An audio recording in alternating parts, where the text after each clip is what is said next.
today I have with me Mr. Vincent Tepe, who is a school psychologist in Prince George's County. Very glad to have him here today. We're going to talk a little bit about social emotional learning that's taking place in our schools from PK to 12th grade.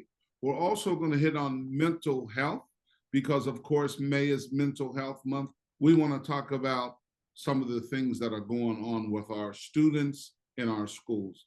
So, Mr. Tepe, please tell us a little bit about yourself. Good morning. How are you, Mr. Pryor? Well. This is my 17th year here in Prince George's County Public Schools, working as a school psychologist. Prior to that, I did 5 years in Baltimore City in the same capacity. My specialty are the students with behavior issues. So my first years here in Prince George's County, they had me working in the programs for the emotionally disabled students. Then 11 years in the alternative school with students with behavior issues that may or may not be special education related. And now it's my second year at Laurel High School. I wanted to talk to you a little bit about our state of our schools today. What is the biggest thing our students are experiencing now? Right at this point, and this is based on the prior 3 years that we've all experienced across the whole world, is the pandemic. And I think we're seeing a major spike in cases of anxiety. That's what I'm seeing to be the main focus of what I'm dealing with the last couple of years. So what specifically about this pandemic has caused these students to experience such difficulties? The first thing was, for the first 3-4 months that the pandemic struck, we were all basically locked in our houses. You know, people were told, don't leave. If you walk outside, you could catch this disease and die. Now with our students, you know, you have your parents going out. Some of them still had to work while the pandemic was going on. So a lot of our kids are thinking, you know, mom or dad could go out of the house and die. So death was sitting on top of them this entire time. Meantime, you know, so now we try online school and things like this, and our students are dealing with this on a daily basis and still, you know, locked up and isolated inside their house, possibly alone. Are the students experiencing anxiety now more than in the past? It seems like it to me. Another thing with that, though, is we're better at identifying issues than we've been in the past. You know, I hear all the time, oh, autism cases are so much more prevalent now than they were 30 or 50 years ago. And I don't necessarily agree with that. I think that we've just become better at identifying any kinds of disorders that are coming up. Back in the day with autistic kids, a lot of times they were just called odd or funny. There was just something unusual about them, but we're better at identifying exactly what's going on with our students now. So the mental health, how does that tie in between student learning? We can't really expect a kid to come into our building and just be able to focus on algebra and US history and English without addressing mental health. Focus issues. There's all kinds of things that will weigh on the human mind that prevent us from being able to do everything that we may be capable of doing. And without addressing this, we're not going to be able to get the best education done with our students that we believe we can. So mental health has to come first. Can I give an example? Yes, sir. Please. When I was in Baltimore City, I had a student come to me first thing in the morning, and he said, Mr. Tepe, I saw a man shot and killed in front of my house last night. And now this morning in the building, he's still dealing with this. If he had just gone to class without stopping to see me first, the teachers may have just handled him like it was just a regular Tuesday, you know, oh, get to work. Why aren't you able to do your work today? And we'll see that, you know, a student is in the room, can't necessarily focus on the work. And if we don't know why, then we can't address that. And so we need to be aware of things that are going on in our students' lives that will impact them when they come to school. When you work in the school system, the brick and mortar of the buildings, you have people that are supervisors, administrators, associate superintendents, all the way up to the CEO superintendent. Now, do you think the people that are above the brick and mortar are really taking this mental health, social, emotional learning seriously? Honestly, I do not. If they were, there would be a lot more people in my position in the schools. And in our county alone, I know we have probably half the staff that we should have of school psychologists. We're sitting at just about 95 to 100. That's how many school psychologists we have for 207 buildings.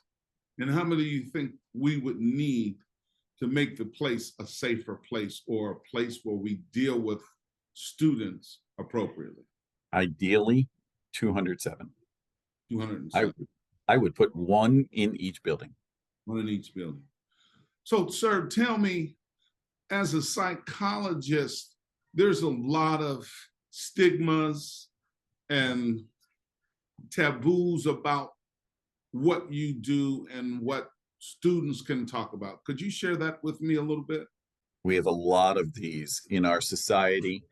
A lot of the different cultures believe you don't talk about what goes on in the family with strangers. So getting mental health assistance is frowned upon. That, we have issues, but we don't discuss those. And so then we don't get the help. They don't get the help. Issues become worse. And without professional assistance, if my arm is broken, I'm not going to just decide, oh, it'll just heal. No, I go see somebody and I get that repaired, whatever the issue is. So with physical disabilities, with physical difficulties, we go ahead and seek out the assistance. But for some reason, with mental issues, there are those stigmas, as you say, and people just don't believe I don't need the help, or we don't talk about those kinds of things. Fortunately, what I'm seeing in the schools is our students are becoming more open about it. They do seek out the help. Those who know that there's someone like myself in the building, I do have students that seek me out and want to talk. But tell me, when there's parents, there's a lot of parents that are on top of things when the students aren't getting the service hours and they're not getting everything adequately taken care of. And then tell me how the non-public schools take a part in our education system today. We have some students that their issues, their difficulties are more than the public school can handle. The public school takes it upon themselves because it's federal law that every student will receive a free and appropriate public education. So if a student goes to a public school, but they have issues that the public school cannot handle, we have a process for finding what we call a non-public placement. And they provide more therapeutic services. They have a psychologist on staff all day, every day. Some of them even have psychiatrists. And so the students are receiving individual group counseling during the school day that assist them with doing better with their education. And the public school picks up the tuition for that non-public school because federal law says it's our job to provide a free public education to every student. So tell me, sir, this non-publics, are they free? They're not free.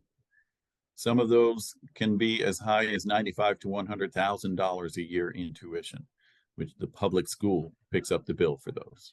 Are you saying 95 to 100 per child? That's correct. And do you happen to know how many students that we currently have in non-public in Prince George's County? Well over 600. Well over 600, and that's a lofty task. The 3 R's. When I was coming up in school, the 3 R's meant reading, writing, and arithmetic. So you had a different spin on that. Could you share that with us today? I sure will. And I'll let you know that sometimes when it's a behavior management, you will hear these days the 3 R's are to be ready, be respectful, and be responsible.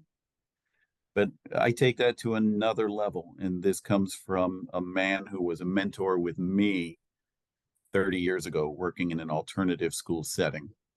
And his 3 R's were the rules that we ran with our alternative school, and then we also ran in a magnet middle school, and they were extremely successful. His 3 R's were the 3 rules. The first one was the right of every student to learn. The second R was the right of the teacher to teach. And the third was the right of everyone to feel safe. If those are the rules for your school, we don't need a list of 300 don'ts. Don't do this, don't do that. They're all covered because if I'm doing something wrong, I know which of those R's I'm breaking. I took away my classmates' right to learn. I took away the teacher's right to teach. If the teacher has to stop every 30 seconds to say, please sit down, please be quiet, don't put your gum in the other student's hair, whatever it might be, we know which of those 3 R's we've broken. So if we just concentrate on protecting those 3 rights, the whole school will run correctly. Yeah, in all schools, the number one thing in all schools is that students have a right to learn, and no one has a right to distract that or get into way with that. So thank you very much for that. Now, when you come up to schools, the first thing you learn were your ABCs. You had ABCs in elementary school, and you had to learn how to your timetables and all of these things before you could be promoted out of elementary school. But you have a different spin on the ABCs. I sure do, and share that again with us. That's the actual second half of our set of rules. So we had the 3 R's and then the ABCs. The way that I present it to my students is that they are the 3 tools we use to protect those 3 rights. So the first A is attitude. And I'll ask my students when I'm presenting this, do I have an attitude today? And the first thing I get almost always is, no, Mr. T, you don't have an attitude. I say, well, really? The thing is, when most people say the word attitude, they're leaving one word out. They'll say, oh, you have an attitude. And what they mean is, I have a negative attitude or I have a bad attitude. So when I point this out to the students, now what do you think? Do I have an attitude today? Well, yes. And what kind of attitude did I bring with me today? We can tell what my attitude is based on the B word of the ABCs. I'm going to show it to you with my behavior. And then we know which attitude I have today. And I've always left the C word of the ABCs as the last thing I present with this whole concept, because the C word is the most important one on the whole page. And that word is choice, because it's still my choice. What attitude will I bring to school today?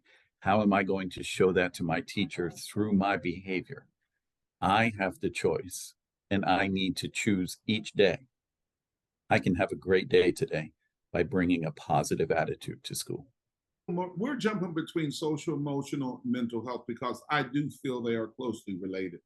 So tell me something that is intertwined between social, emotional learning and mental health when teachers do not understand fully why they are in the profession, or what are some things a teacher can do to derail a young person? First thing a teacher has to realize is that we like children. It's why I'm here. I work in this profession because I like kids and I'm trying to help them succeed. That's my number one goal. And once I know that, now I go into a classroom, the first thing I have to do is build a relationship with these students. I cannot teach a kid that I'm not connected to, that they're not connected to me. A question I've asked some of my teachers before is, who was your favorite teacher growing up? Was it the disciplinarian? Was it the one who was yelling at you all day, every day? If that wasn't your favorite, why are you modeling them now? Why is that who you've grown up to become? And one of the comments I've heard before many times is you'll never amount to anything. You're not going to graduate. And my question to those people is, for whom are we saying this? Is this to try to build this student up, or are you saying this just for yourself? These are some of the negative sides to social emotional learning. We have the positives where we do have these teachers who are trying to take these children and show them you can succeed. You can still be anything that you want. There is no door left in America that any person can't have. And we as educators, we're here to open those doors and allow our students to walk through.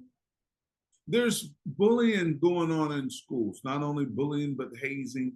Tell me, what are a couple of skills, what are at least 2 skills students could use when dealing with bullying? First thing is find help. Talk to us, let the adults know.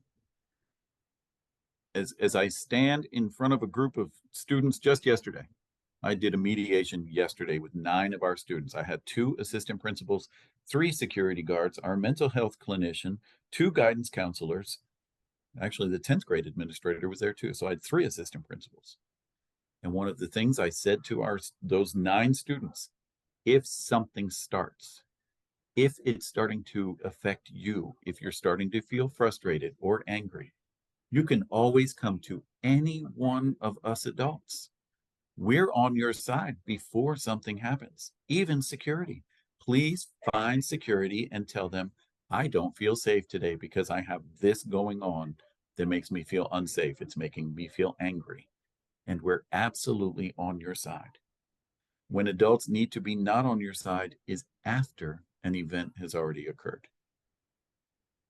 Things were making me frustrated. I was starting to get angry. I wound up in a fight. Now we have to be the hammer of the law. But please come to us first and ask for help. So we have bullying going on. We have racial tension going on. We have all these kinds of things occurring in the building. Find help. We're trained professionals in how to handle these kinds of issues. Yes, and it's important for students to show respect for everybody, and they need to be genuine. I have a little clip that a high school student did in 2019 at Northwestern High School under the direction of Andre Lee, who's one of the best teachers in our county. And I'd like to share that with you at this time, and I'd like to hear your comments on it.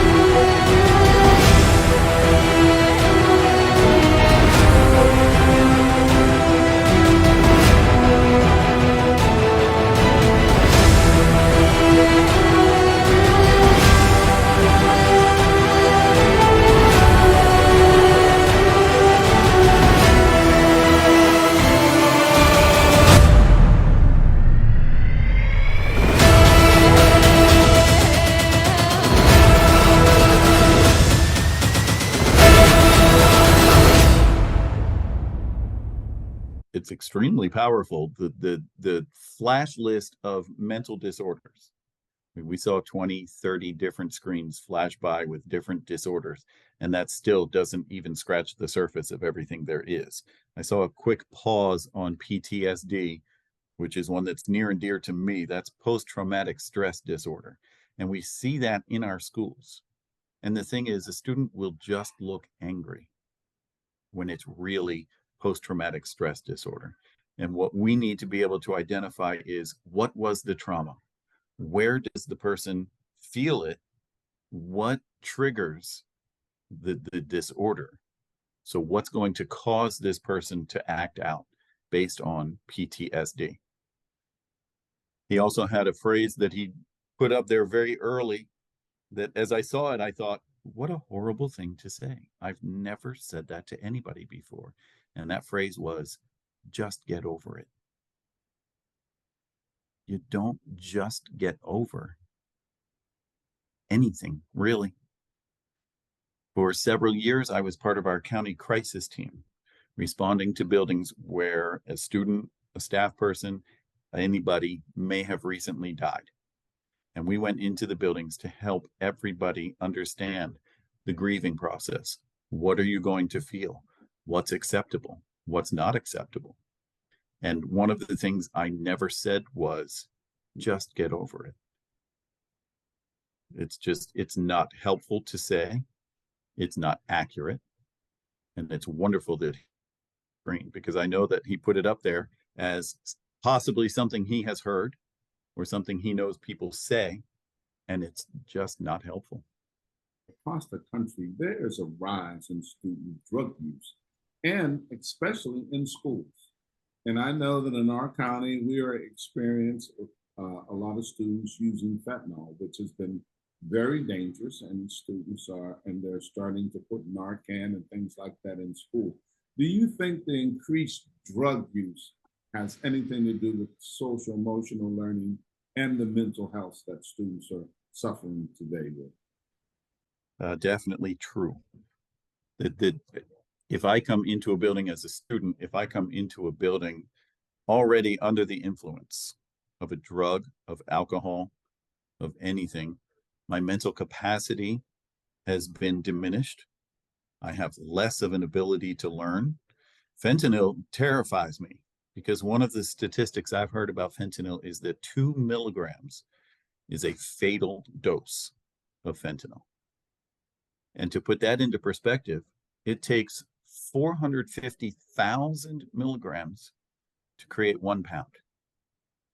And 2 milligrams, basically a few grains of salt, the size of that, is a fatal dose of fentanyl. So one use can be all that it takes. I appreciate you taking time out of your busy day to meet with me and to talk about those things. I surely appreciate you. Prince George's County should be grateful that they have you. I hope you continue to stay with us and work for us for many years to come. I just want to thank you, sir. And I appreciate what you've done. You have a great day. My pleasure. Thank you, Mr. Pryor. Thank you.